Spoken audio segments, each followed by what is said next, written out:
The day before the wedding, the house was quieter than usual.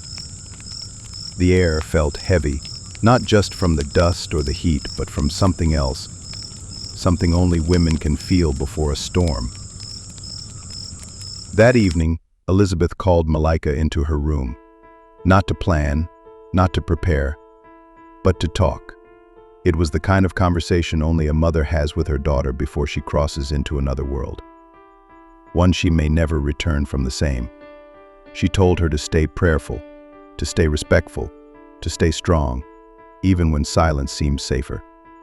But above all, she begged her not to take the children with her, at least not yet. Polygamy, she whispered, is a dirty game.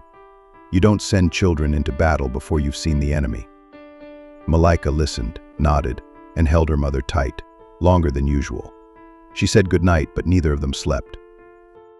Not just because of nerves, but because Emily, her youngest, burned with fever again. The child tossed and whimpered through the night, and Malaika stayed by her side, pressing a cool cloth to her head, whispering lullabies she barely believed in anymore. Morning came slowly. With it, the bustle of expectation. Malaika bathed the children, fed them, swept the compound. They were expecting guests, weren't they? Guests, for what? She didn't know the time. She only knew that by noon, no one had come. No music, no food, not even Fred.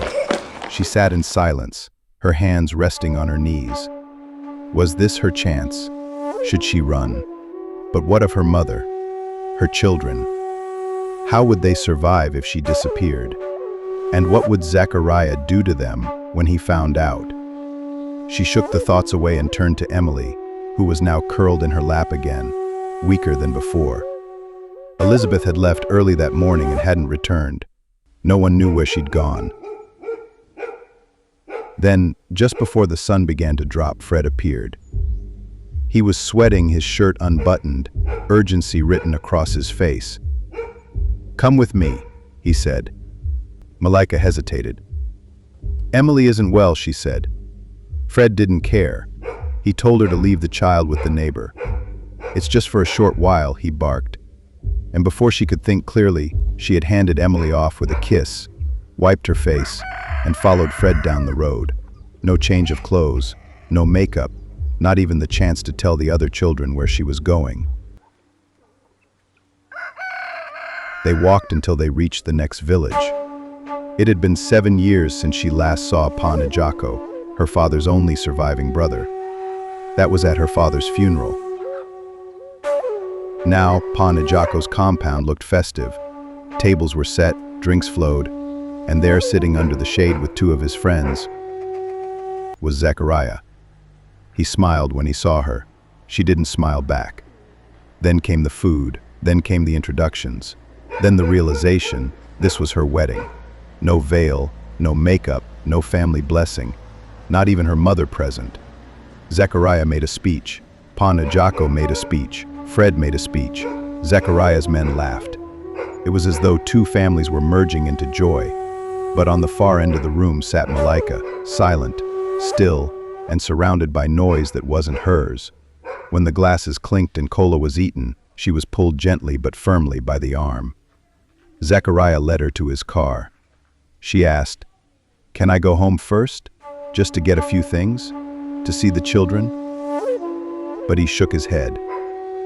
"You'll do that later," he said. She tried again. "Please, Emily is sick." He didn't answer. And just like that, the car started. Her words faded, and the road swallowed her. Her children, her mother, her name, all left behind. They arrived at nightfall. Zechariah's home was large, almost luxurious for a village man. To the right, the quarters of his first wife, pregnant and already mother to 4. To the left, the second wife's house, shared with her 3 children. And now, the third, her, Malaika.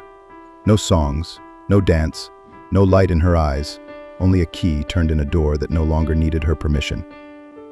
That night in Zechariah's house, the walls were painted, the floors were spotless, and everything smelled of lavender and wood polish. But Malaika could not sleep, not because the bed was hard or the room was too cold, but because something inside her screamed that this beauty was a trap.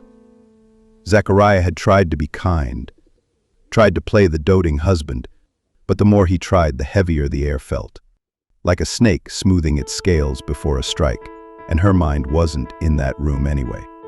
Her mind was back home. Was Elizabeth back from wherever she'd gone? Were the children still at the neighbor's house, or had Fred taken them, sold them off like he sold her? She lay awake with her eyes wide open, and stayed that way until the sun cracked open the next morning.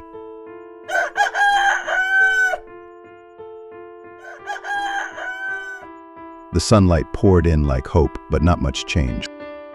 When Malaika rose, Zechariah was gone. She checked the living room, nothing. The kitchen, silent. Not that she missed him, but better the monster you see than the one who surprises you. Instead, she found something else. Boxes, stacked neatly in the corner. New clothes, shoes, jewelry. Enough to last her years, maybe a lifetime. She hadn't even opened the first box when she heard the knock. 2 women entered, faces painted with sweet smiles and matching head wraps. The first, heavy with child, introduced herself as Christina, the first wife. The second, holding a basket of fruit, was Magdalene. The second, sister wives, they called themselves. "We're here if you ever need someone to talk to," they said, as if friendship could erase fear. They asked questions, where she came from, how many children she had, what her hobbies were. But Malaika just stared, nodding politely. She wasn't sure if these women were prisoners like her, or if they had simply forgotten how chains felt. Eventually, they left, promising to return when you've rested.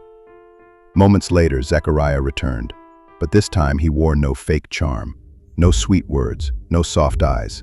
This was the real him. He sat her down like a teacher before a lecture. "I visited your mother," he said. Apparently, Elizabeth had returned.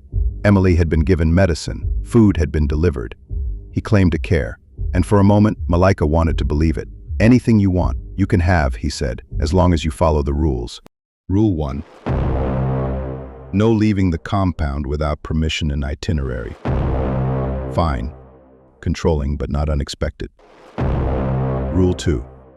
Once a year, every woman in the household must confess their sins to the village priest. Any lie, and you won't live to see the next week. That caught her off guard, but when she heard the word priest, she thought, maybe this man knows God. Maybe there's still hope in this place. But then came Rule 3, the rule that chilled the marrow in her bones. On the second Saturday after the full moon, no one, and I mean no one, should be found inside this compound after noon. No explanation, no logic, just leave or else. Malaika blinked. She said nothing. But her face asked every question her lips couldn't. Zechariah simply replied, "The other wives will tell you more, if you really want to know." And with that, he walked away. Malaika sat, more worried than she had ever been. This time not about her children, but the so-called rules, especially rule number 3. Who obliges his wives to leave their homes at specific hours of a specific day. This wasn't good news, and she certainly had questions. While she pondered over all these, there is a loud knock on the door.